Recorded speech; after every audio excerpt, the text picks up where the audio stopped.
Hey guys, we are going to talk about long division today, so I want to make sure you know the way we're going to be teaching may not be the way that you learned to begin with. If you're comfortable doing partial quotient and the way you have learned before, then that's fine as long as you're able to get the correct answer and show your work. However, I am going to show you the standard form of long division today. So yesterday we talked about divisibility rules. So we know if the number inside the bar meets the divisibility rules or not. So sometimes we see division as 245 divided by 7. But in order for us to make more sense of that, even though that's what we might put into the calculator to show our, or to check our work, we put this 7, it's called our divisor, on the outside of our division bar, and we have 245 inside. So in order to see, we don't have rules for 7, so we're not sure if this is going to have a remainder or not, so we're just going to go ahead and get started. So, we ask ourselves, can 7 go into 2? Well, this number is less than 7, so we can't divide 2 up into 7 parts when there's not even 7. So we have to move on to look at these 2 digits. Can 7 go into 24? Yes, so 7, 14, 21, 28. Okay, 28 is too much. 7, 14, 21, but 21 works. So if I needed some additional help, I would write down my multiples. And I see 7 times 1, 2, 3. So how many times 7 gets us closest to 24? Well, 7 times 3 is 21.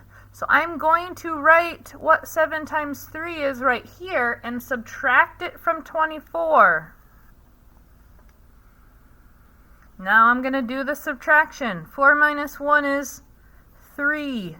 2 minus 2 is 0. I don't bring that. Then our next step is to bring down the next number. Again, with math, it's important that we're keeping our numbers lined up so you see where you are in this problem. So you're going to bring down the 5. Now we're looking at how many times can 7 go into 35. Well, 7, 14, 21, 28, 35, 42. Oh, wait. 35? Okay.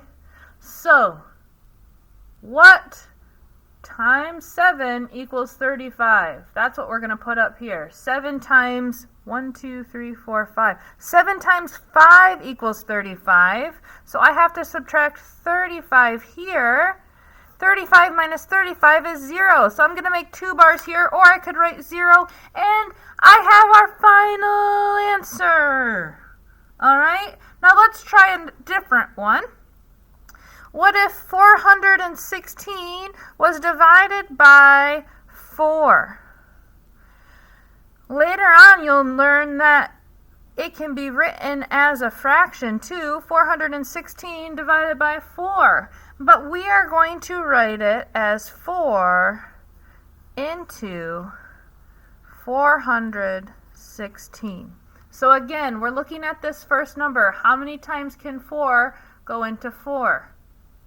4 times 1 is 4, so I'm going to subtract 4, and then I have 0 here.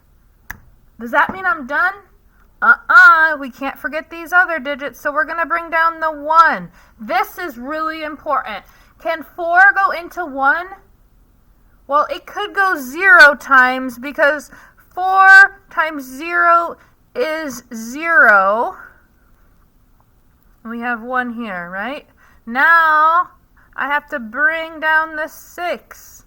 Can 4 go into 16? 4, 8, 12, 16. So 4, 8, 12, 16, 20. Okay, yes. Right here. 4 times 1, 2, 3, 4. 4 times 4 is 16. We have another nice number with no remainder. That is beautiful, guys. Are you catching on a little bit? We're going to do a few more, but I want to make sure you're following along. So remember, this is saying 4 times 104 equals 416. 104 times 4 should give us, 4 times 4 is 16, 4 times 0 is 0, plus 1 is 1, 4 times 1 is 4. Did it work? Sure did. Remember, these two numbers can be multiplied to equal the big number on the inside, okay? Now, let's look at 5 into 630. Are we expecting a remainder? No, we know that this is divisible by 5 because it ends in a 0 or a 5. So first we're looking at this first number and we're asking ourselves, how many times can 5 go into 6? Well, think of your multiples of 5. 5, 10. 10 would be too much, so we have to go back to 5. 5 times 1 is 5. So that's what we're subtracting from the 6. We're putting our 1 up here right above the 6. 6 minus 5 is 1. What do we do next, guys? You got it. We bring down the next number. See how I'm showing everything neatly in a line? 5 times what is closest to 13? 5, 10, 15. Oh, we can't go over in division, so our closest would be 10. So 5 times 2 is 10. So we're subtracting 10 from 13. 3 minus 0 is 3. 1 minus 1, so there's nothing there. What do we do now, guys? All right, good. We're going to bring down our final digit so we have a 30. 5 goes into 30 how many times? Do you know? You got to know these. 5, 10, 15, 20, 25, 30. So 5 plus 1 more is 6. 6 times equals exactly 30. And another nice number. Here is our answer to the problem, 630 divided by 5. All right, I think we have time for one more. Let's try this other one. 9 into 477. Well, to know if it needed we were going to have a remainder, remember we could add up our digits to see if they were a multiple of 9. Remember that divisibility rule from yesterday? So 4 plus 7 is 11, plus 7 is 18. Or I could keep adding them and get 9. Ooh, so this should go evenly. Can 9 go into 4? It cannot. So I could put a 0 here, or I could just move on to this next number, okay? 9 into 47. Well, I know 9 times 5 is 45, so I think that's the closest we can get without going over. So we're going to write 9 times 5 is 45. We're subtracting the 45 from the 47. 7 minus 5 is 2. You got it, guys. What do we do now?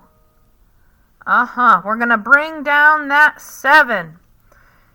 9 times what is 27? Well, I know that our two digits add up to 9, and this number above this one, so 3, 9 times 3 is 27. Perfect! So we say 9 times 3 is 27. We don't have anything left. So that's how we get our answer. All right, guys. Hopefully that helps you with your work today. Do not forget to fill out the form. Then find your assignment with today's date in the classwork tab. You guys are doing awesome. Keep up the hard work.